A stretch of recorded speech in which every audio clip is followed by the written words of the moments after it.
Episode 3 of Gold Mafia. We love the gangster lifestyle. You live by the gun, you die by the gun. The biggest challenge Zimbabwe now faces is the gold mafia. Al Jazeera's investigative unit infiltrates the rival gangs that control Africa's gold. As long as you grease the wheels in Africa, there's no issue. Smuggling. That's what it is, smuggling. All the paper trail is legitimate. It's not like somebody can question or Former members of the Gold Mafia speak exclusively to the I Unit. The gold mafia is bigger than the government, bigger than any of the authorities. What do you think is going to happen? They kill you, don't they? Exactly. Undercover journalists pose as gangsters who want to launder more than $100 million. It is black money. These funds are substantial.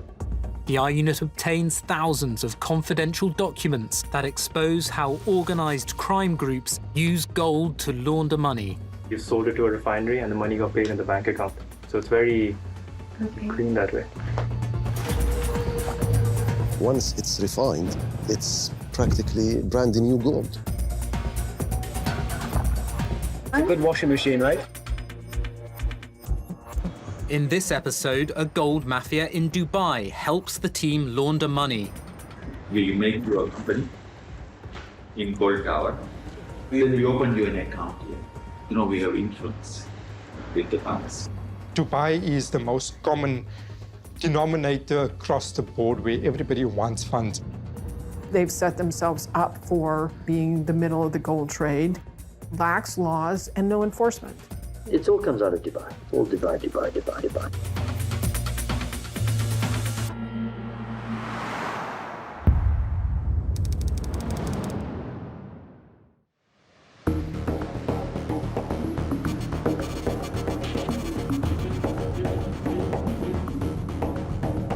Now we are at Jumeirah Lake Towers, called JLT Free Zone.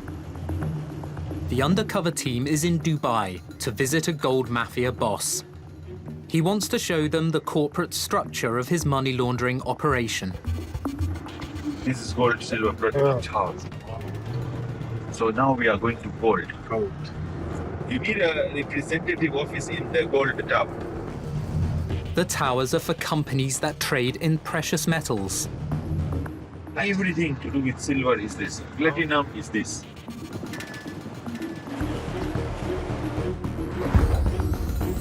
Kamlesh Patni is a notorious gold dealer.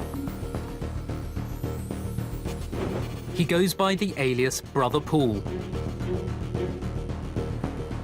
He says there are benefits to operating out of Gold Tower. Security is higher. There's a lot of gold in this building. Maybe 3 tons, 4 tons. This is precious bullion. This is yours? Yes. Yeah. Precious. Patni offers to store gold bought using dirty money at one of his trading companies. So this is where our stuff will be? Yes. Your storage can be here. You can keep the... Yeah. This is all the gold. Johnny is an undercover reporter posing as a black market money trader.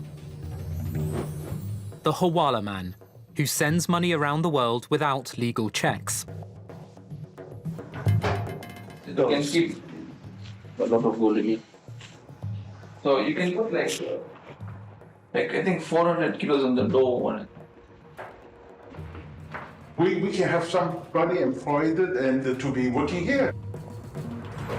Mr. Stanley leads the I Unit's undercover team. He plays a gangster who needs to wash over $100 million in dirty cash from Hong Kong. The keys are with you. Yeah. Mr. Stanley's money will be safe in Dubai. More than insurance is the police security. Yeah. Each and every office, each and every corridor, each and every room, each and every street is fully equipped with the cameras. Patni takes Mr. Stanley to another of his companies at the Gold Souk in Old Dubai. Fiza Gold and Bullion. Patni shows us the day's earnings. every day 10 million, 5 million. So this is a local dirham. How much is the dirham? This is around 150,000. The gold souk attracts international customers. People from China, they will be safe. This marketization. That's the certification, it's 1 It's 1 kilo. kilo. Yeah.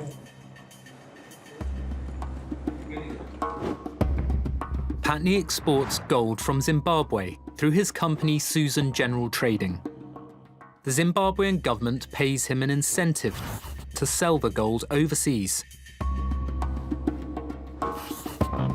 Patney's companies in Dubai, like Golden Luxury and Fiza, buy the gold from his companies in Zimbabwe. This is Zimbabwe, Yeah. and you refine it here. Zimbabwe is not yet purified. He owns both the exporter and the importer. It's designed this way to enable him to launder money. The scheme to wash Mr. Stanley's cash would involve Patney receiving the dirty money plus a 10% commission.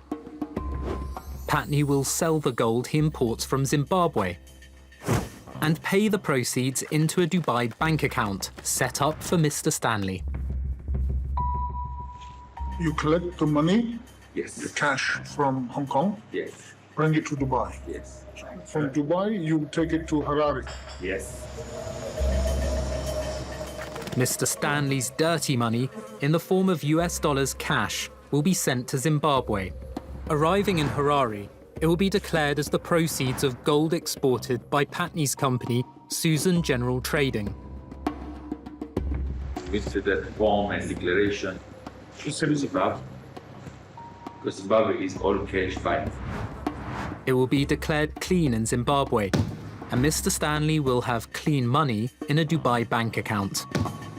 Everything will appear legal. All the paper trails legitimate. Yeah. It's not like somebody can question or anything like that. The gold from Zimbabwe will be sent to a Dubai refinery to be melted down again.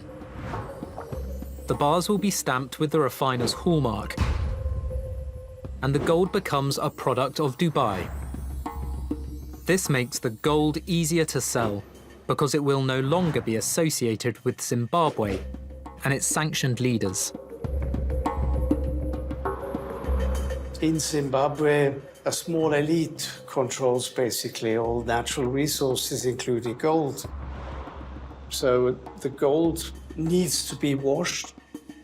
Dubai has a long-standing role, receiving gold of a dubious background, DRC, Sudan, and now they're turning towards Zimbabwe.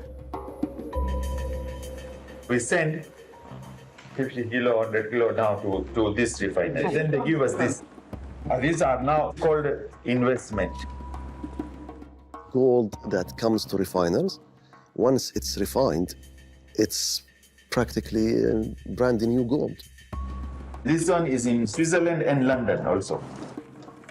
The Dubai gold would, for instance, be exported either to London or to Switzerland because you want the stamp Swiss gold on it.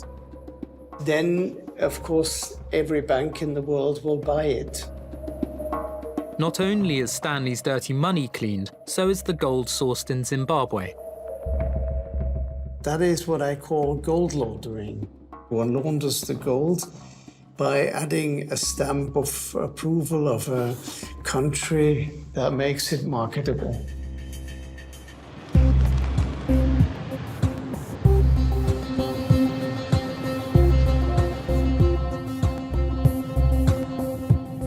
The undercover team also deals with representatives of the Zimbabwean government.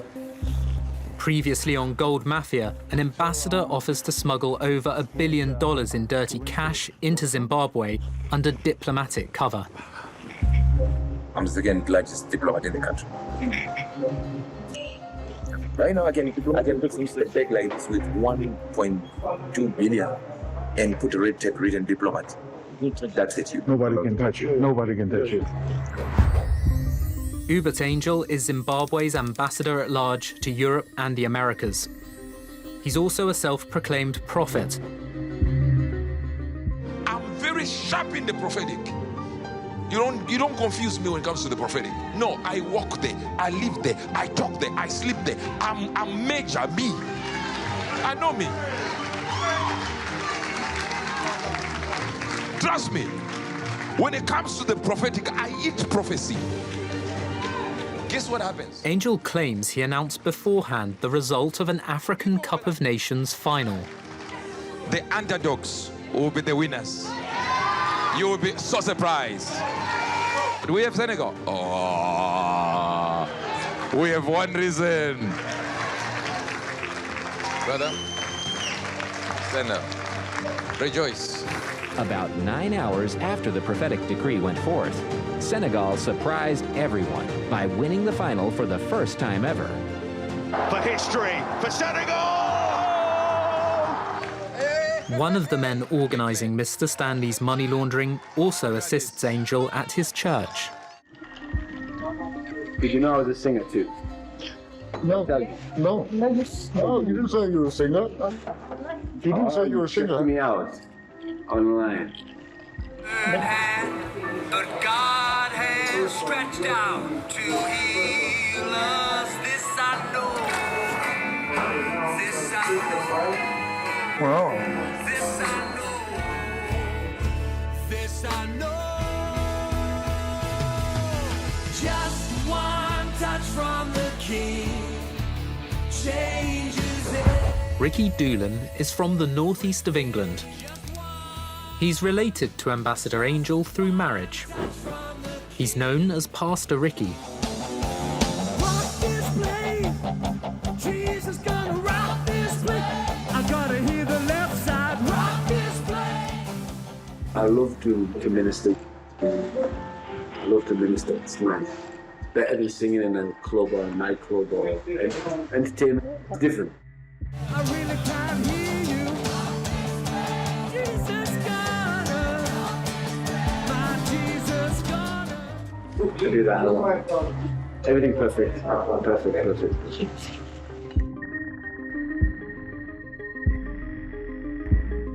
We're going to show you something. Wow, good. Johnny presents Doolan with a fake proposal for a $1.2 billion casino resort. It would be constructed overlooking Victoria Falls, one of the 7 wonders of the natural world. Wow, this is nice. Great Zimbabwe Integrated Casino. You want to call it Great Zimbabwe? The actual place. You want to build this? Yeah. Yes. Yeah. You think we can? Of course. Do we have space? There's a lot of space. So these things are hotels. This is the casino. Doolan believes the casino would please Zimbabwe's president, Emmerson Mnangagwa. A meeting with the president is being arranged for the undercover team. This goes perfectly in line with the vision of the number one. We want it to be a tourist destination. Yeah. It's a tourist attraction. Big one. This one you are engaging with high-end people. Doolan has a vision for the future guests of this fictitious casino.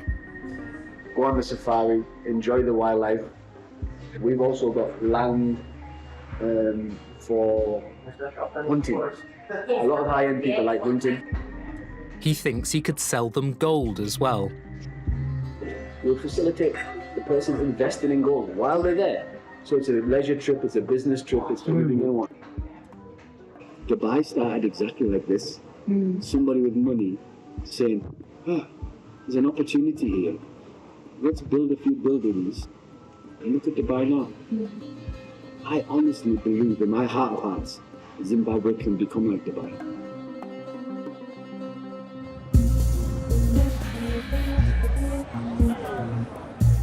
Dubai is one of the biggest gold hubs in the world.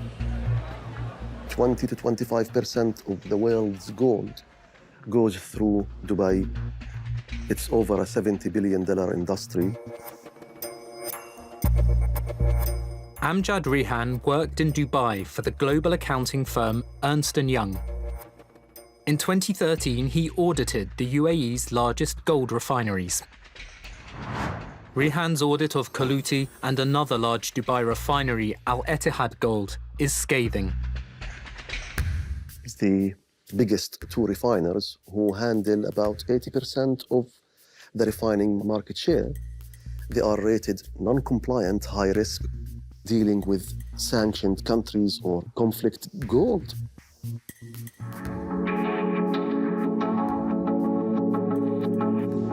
The refinery can produce 1,000 kilograms of 999.9% gold per day. Kaluti is the biggest, with around 50% of the refining market share, and in fact, one of the biggest globally. So the team started doing their audit, interviewing people, and doing site visits, and they started discovering some shocking, disturbing violations. We found that Kaluti was doing over 5.2 billion US dollars in cash in 1 year. That represents about 40% of Kaluti's business done in cash. When you think about 5.2 billion, you're talking about 100 million a week. That's a huge number. And to be done in cash, that raises a lot of suspicions. We concluded that Kaluti's due diligence management system is a huge failure. I mean, it's not functioning effectively. Ernst & Young accepted Rihan's findings, but ordered him to work with the Dubai authorities. To my shock, instead of supporting me and backing me up, they instructed me to help the Dubai regulator and the Dubai refiners. Rihan refused to go along with the plan and resigned. I felt it's unsafe for me to challenge the decisions made and to actually do my job properly, whilst the regulator, the refiner, and EY, all of them are not supportive of what I say.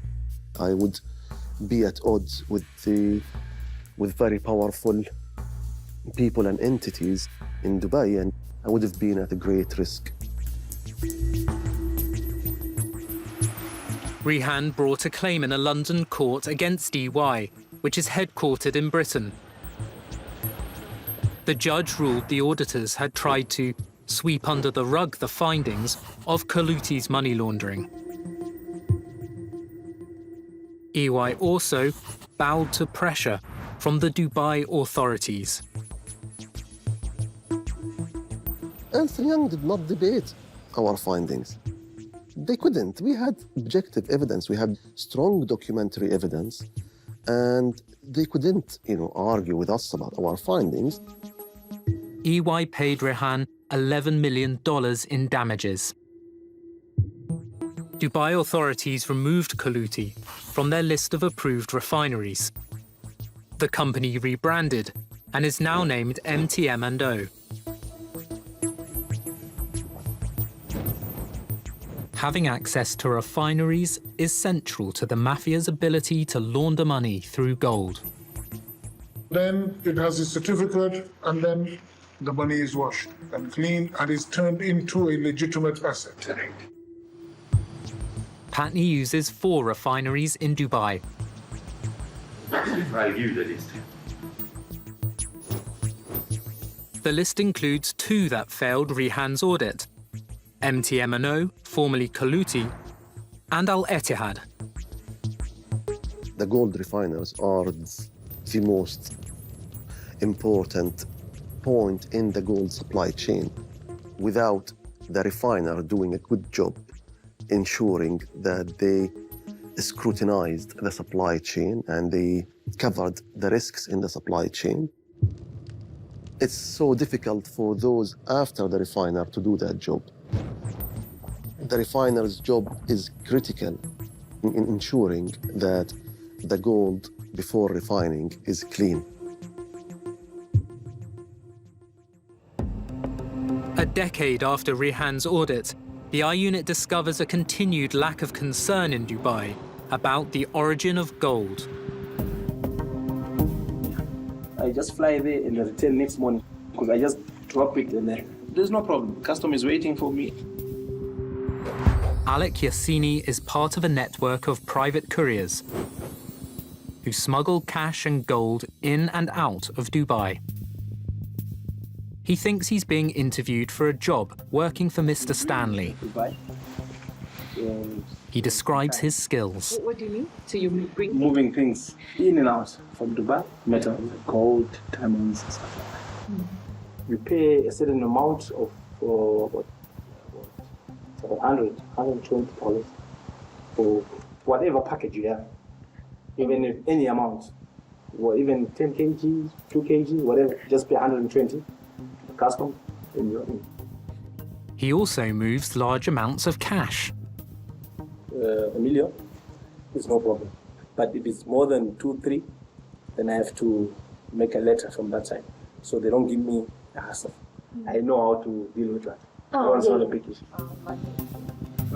Yassini forges paperwork himself. I do the papers. If you don't have the license, I know how to do it.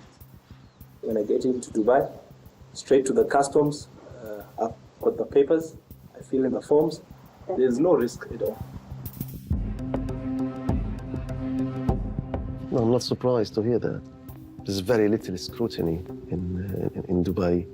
The rules are very relaxed. There aren't many checks done to verify the origin of gold. That's not a big issue. There's no risk at all. The audits we completed confirm what this man you interviewed has said, that Dubai is a hub for dirty gold, gold used in money laundering or gold fueling conflict. Dirty gold, in my opinion, has very easy access to Dubai. Rehan still has the data provided by Kaluti as part of its audit. We asked him to search Kaluti's list of suppliers for companies linked to the gold mafia. I'm just looking at those who did humongous amounts of cash with Kaluti, and I see Goldrest is here. Goldrest Resources had a subsidiary in the UAE. Its director was Alistair Matthias. He's designing a laundromat for Mr. Stanley's dirty cash. He's a financial architect for corrupt politicians. They've done over 16 million US dollars in cash with Kaluti. So he's a relatively substantial supplier of Kaluti. Matthias works with another gold mafia boss, Ewan Macmillan. Thank you for coming. Macmillan regularly moves gold in and out of Dubai. You just send the guy first class and he gets 50 kgs luggage. It all comes out of Dubai. It's all Dubai, Dubai, Dubai, Dubai. Macmillan is bidding to launder Mr. Stanley's $100 million. He's a Zimbabwean smuggler, known as Mr. Gold. So you'll have to set up a company in Dubai. You're going to help him? That's going to be the finance or trading company. So you're going to tell the bank that we're going to be trading in commodities or gold. So that's where the money will come to that account all the time. Use one of the local banks. The United Arab Emirates has free zones to encourage international trade. Just set up a company in one of the free zones. I'll tell you which ones also. The one I use, I pay about $10,000 every year. Depending on the size of your office, you get minimum 3 visas, 5 visas, 10 visas, depending how many you want. That's the easiest. I used to fly with $2 million US in a suitcase, land in Dubai, walk in there and say I want to declare it, and say right, they just charge me $20 US equivalent. And they won't check, right? They won't check company name. Hear about it. Miss Sin is another undercover reporter. She's posing as Mr. Stanley's financial advisor. I used to fly from Zambia, 50 kgs of gold and $2.5 million US cash. Arrive, put the gold in, sign that up, take the cash money, pay 20, it was like 20 US dollars duty. It's a paperwork. It's what they charge you to do the paperwork. Yeah, $20 for the documentation. Yeah. Take the money, you go straight to the Bureau of Exchange, they count the $2.5 million, and they transfer it to your bank account. Thanks for coming. Matthias attempts a due diligence check on Mr. Stanley. But the money is not related to drugs or arms or ammunition, right? Do you need to know source? No. It's not drugs or arms and ammunition or terrorist related, right? Not necessarily, no. Then, okay. Yeah. Probably commissions, I'm guessing. In the language of money laundering, commissions means bribes. No, we don't want to know source of funds. We just want to make sure he's not Pablo Escobar from Hong Kong.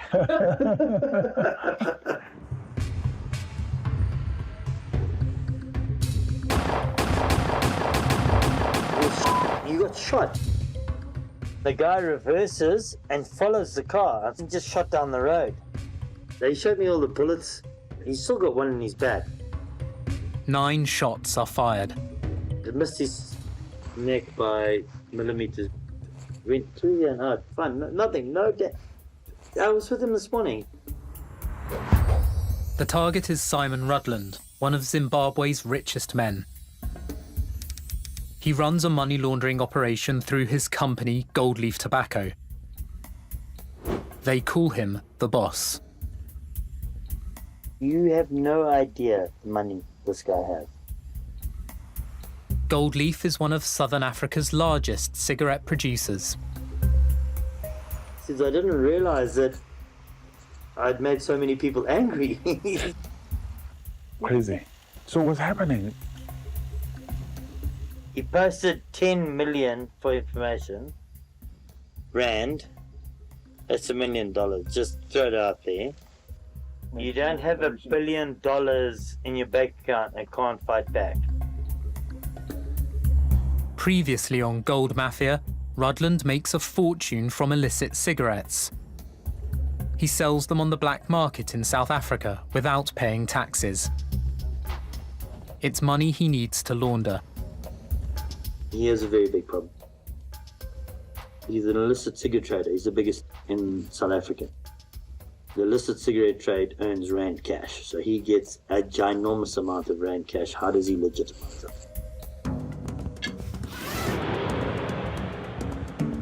An I-Unit surveillance operation follows couriers working for Rutland.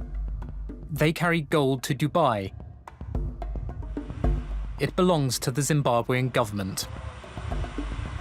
The same flight they left with, that's the same flight that they come back with.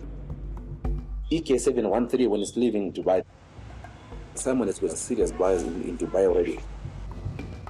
The couriers exchange gold for cash and take the next flight back to Harare. The buyer in Dubai is All-in Global Trading.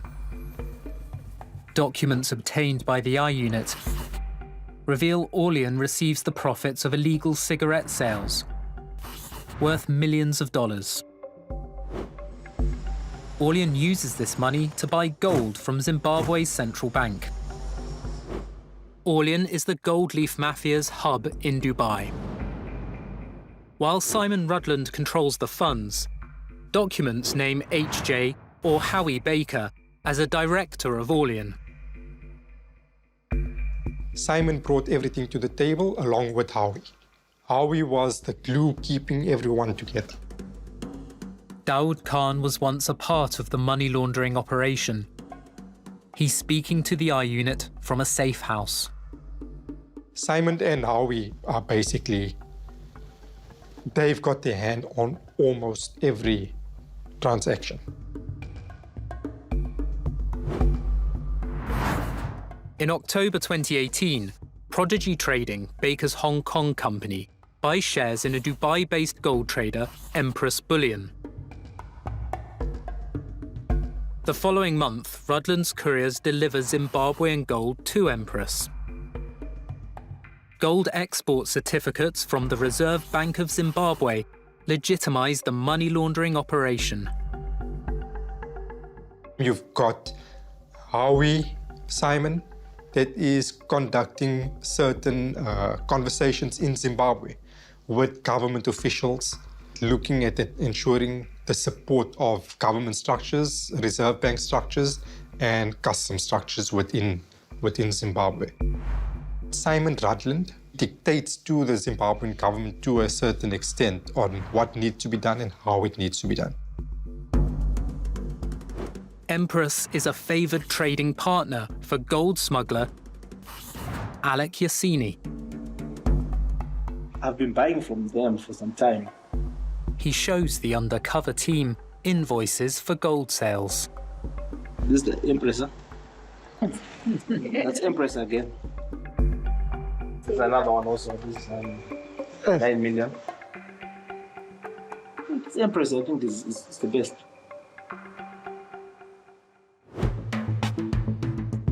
Howie Baker is a director of both Empress and Orlean.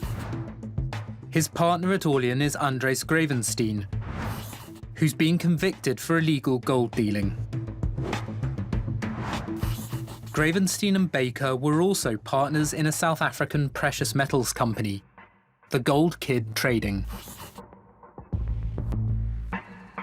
Gold Kid operated from offices in a residential suburb of Johannesburg. You've got a very casual or tranquil working space.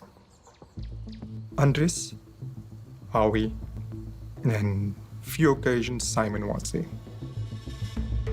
In these discussions, it was basically now how to move funds out utilizing gold. You've got Simon on the top. You've got Howie as the middleman between everyone, almost as the COO of the Mafia. And you've got then Andres, who's maybe chief sales officer. Daoud Khan's brother, Mohammed, then joins the operation. You've got Mohammed, who's the chief financial officer for this Mafia. That's how, when they are all sitting around the table, they believe themselves to be in that hierarchy. However, outside that room, you've got a Simon that still believes he is top dog. You've got Howie that believes, I'm top dog. And you've got Mohammed, who believes without him, no one could be who they are. He is the master. Mohammed believes he's the God amongst them. There is no other way to put it, and I'm saying God because he believes he can create or break these individuals. He controlled their finances. So he believed he was key in every aspect. Mohammed Khan is one of South Africa's most prolific money launderers. He has a street name. Of course I know Mo Dollars. I was married to him. Wada Latif enjoyed an opulent lifestyle. He used to give me diamonds in front of people. I get black diamonds. I just get whatever I want. That was my power.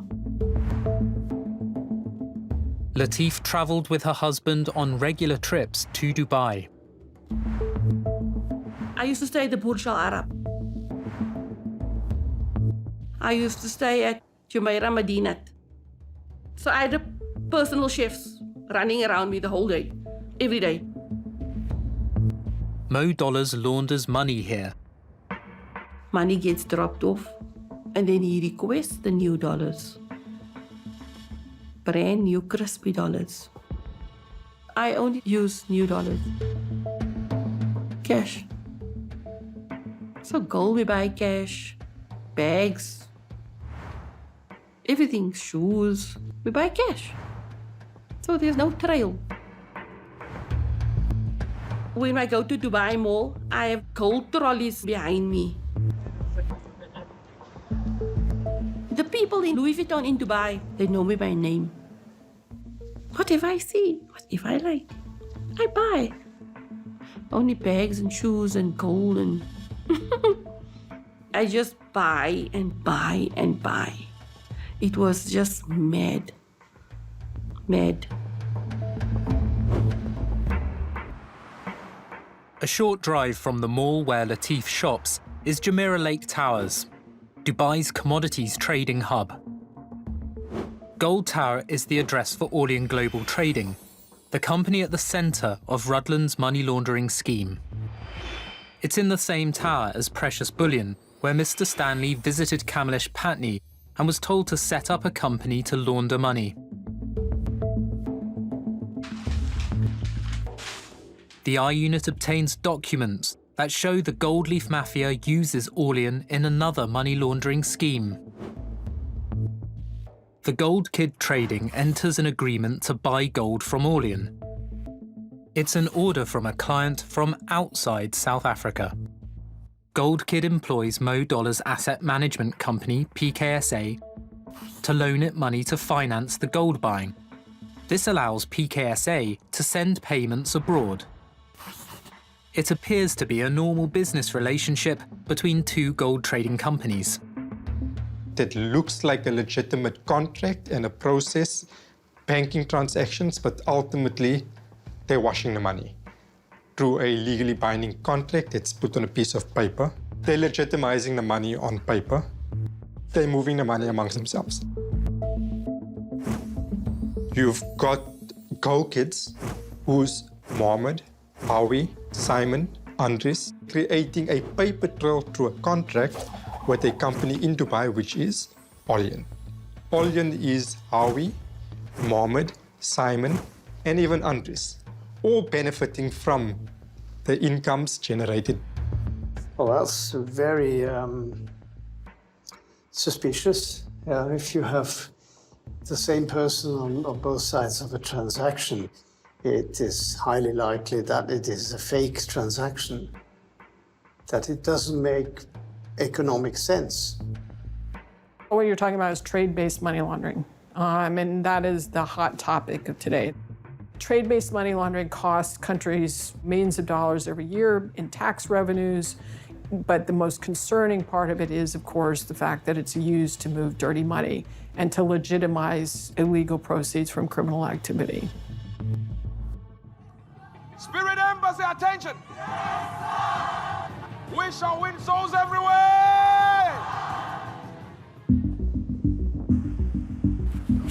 Hubert Angel is Zimbabwe's presidential envoy. He addresses international audiences on bringing foreign investment to Zimbabwe, free from corruption.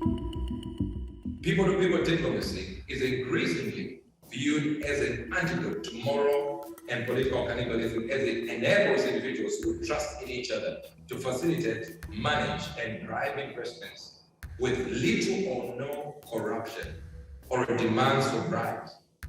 That guy doesn't take bribes. Oh no. No, one. There's a big difference in appreciating somebody and bribing. You know, at this level, people don't bribe nobody. You get my point? Yeah, people do, but there is somebody that's saying, thank you for everything that you are doing for us, and big difference. Because he is just not that kind of a person. Angel and his sidekick, Ricky Doolan, have asked undercover reporters to pay $200,000 in exchange for a meeting with President Mnangagwa. His election, I think they're spending $240 million US dollars. And that's his money. It's not somebody else. It's not the party. It's his money. So when somebody's got that money to spend on, you give him $1 million, it's like a slap in the face. Unless you say, it's just to thank you. The meeting with Mnangagwa will secure a deal to launder over $1 billion of dirty cash. Doolan tells Mr. Stanley what to expect. Obviously, once we get the ball rolling, there'll be points and times along the way where people will need to be greased. Ministers, different guys, bump.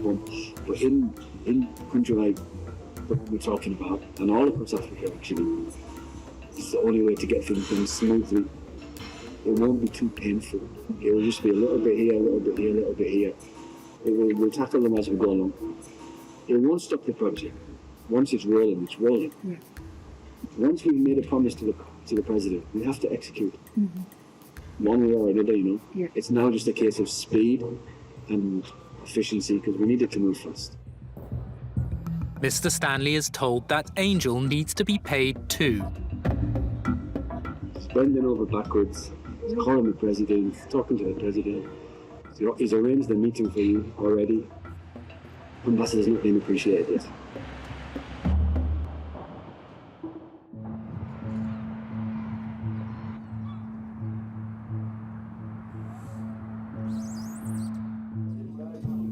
Alistair Matthias controls companies in Switzerland, as well as Dubai and across Africa.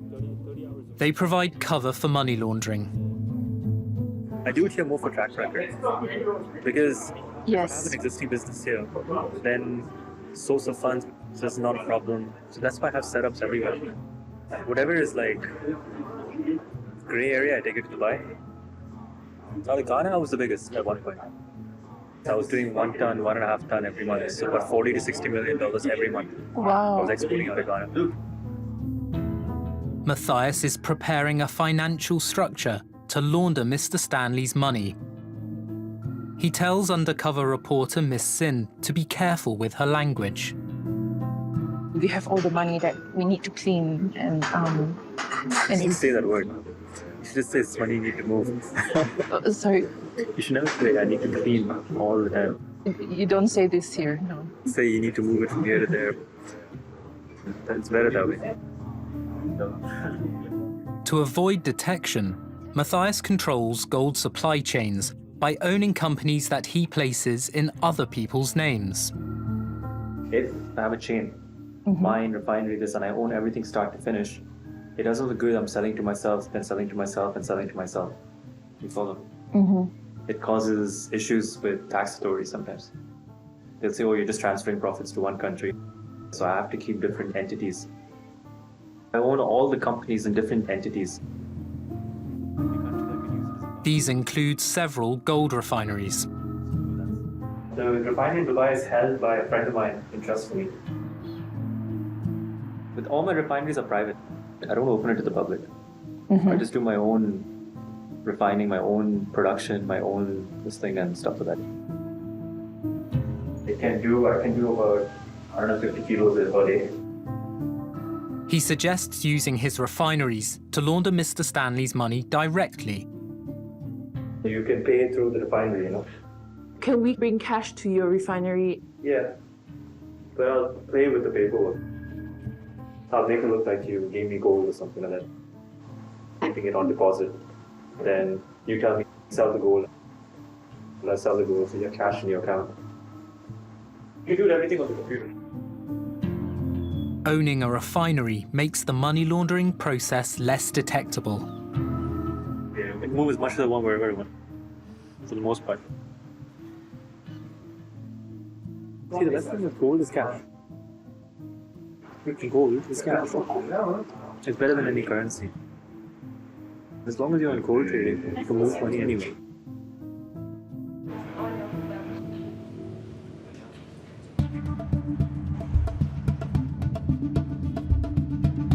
The Gold Leaf Mafia seeks control of its own refinery. Simon Radler. Just bought a massive refinery in South Africa. I think he paid 500 million US for it. It's huge money. Rapper Refinery is purchased by a newly formed company, Rapper Management. The sole director of Rapper Management is Reese Aberbaker Saint. He's also Gold Leaf Tobacco's lawyer, but he's not the real owner. Confidential documents seen by the I-Unit reveal Rapper's owner to be Howie Baker, a director of Orlean in Dubai. The fact that they were able to buy Rapper is problematic. It's a well-known refiner. Why wasn't there more scrutiny over who buys it? the gold leaf mafia now has full control of its supply chain. Nothing is left to chance. The control of the refiners, the companies that buy the gold, the companies that sell the gold. There is complete control of all aspects of the money laundering scheme. And dirty money from South Africa is clean in Dubai. Dubai has set themselves up for being the middle of the gold trade. The key to being a money laundering haven is two things. Number one is you have to have the financial infrastructure, and they had lax laws and no enforcement. And number two is you have to have the ability to create shell or shelf companies to do business in your country. We have a few companies which are shells. When we open you an account here, we have influence with the banks to open an account in shell companies. He says his businesses control the supply chain for bringing gold into Dubai, and it all appears legal. It's got buying source, it has got the import, it has got Dubai document, it has custom document, it has got the exchange, receipts of the money.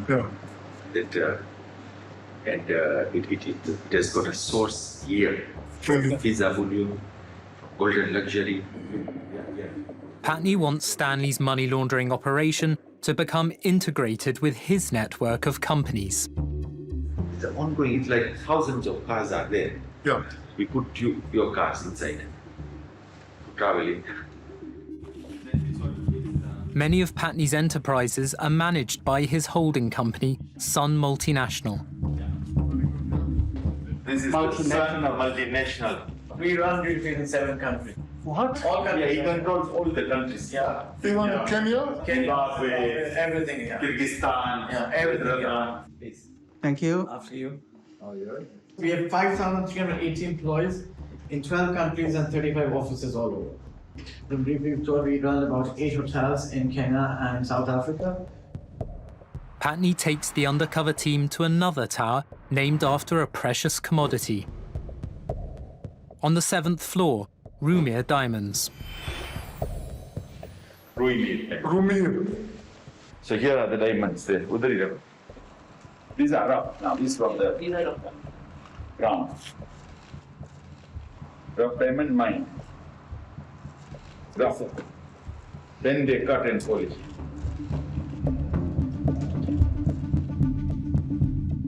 "22 floors up, another of his companies. It's called Brilliant. So these are the cut and polish. So look, these are the best with certificate. Undercover reporters are taken downtown to Sunstar Travel. The laundered money can make good returns from tourism in Dubai. We visa for Dubai for some star. You have a credit line, everything here.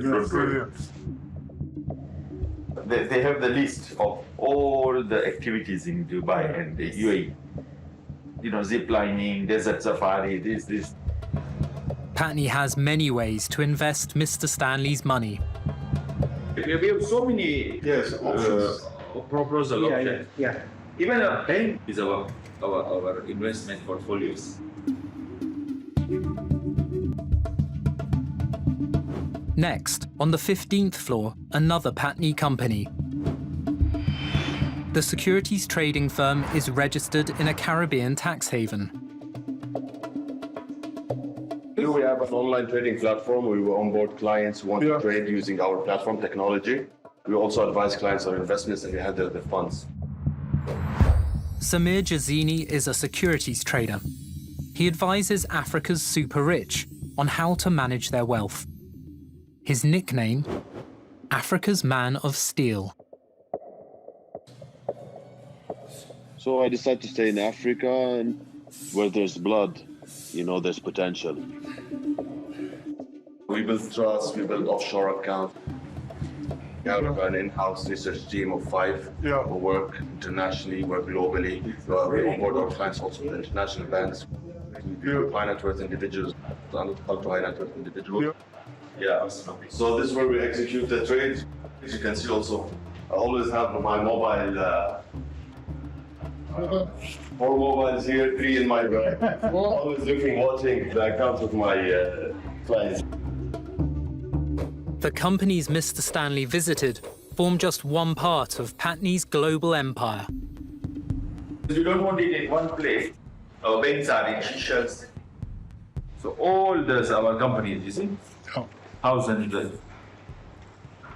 Now you see, it's easy to run all of them. You can't go wrong with the systems in place. What really sets this apart is the level of control that's been exercised to hedge risks.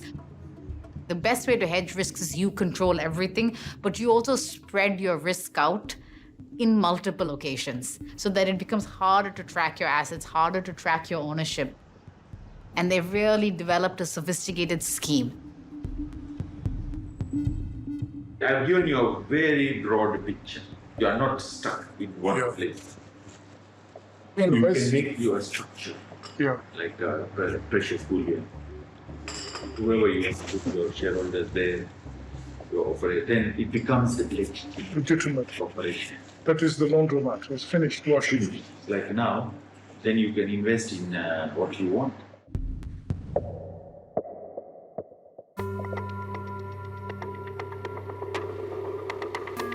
The undercover team receives bad news. There's no investors going to number one as we speak right now. Oh, that changed yesterday? Yes, because the information that came from the security, the chief security of number one, was that number one is only meeting other number ones from around the world. The proposed meeting with Zimbabwe's president is not happening. The schedule is not open for investors. Okay. That was the information that came through the line before I called you. Okay. And that information came through the chief advisor. I see. So basically, number one is coming in on 1st of November. He's doing all of this climate what, and he's out on the 3rd. Right. Bum, bum, bum, gone. Right. Like that. But suddenly, Doolan suggests the president's schedule could change. This, what we're talking about right now, is a facilitation to open up that meeting. We're going to execute, we're going to facilitate all of these things taking place. We're going to do that because he shouldn't be getting his hands dirty in executing things, but presenting these ideas to him is still a good thing. He'll say, oh, that's a good idea. Yes, this. Now, back to the main thing that we've not yet addressed. Yes. This thing of appreciation, this thing of facilitation, whatever you want to call it. What are we doing? Yeah.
In the final episode of Gold Mafia, a new Mr. Gold.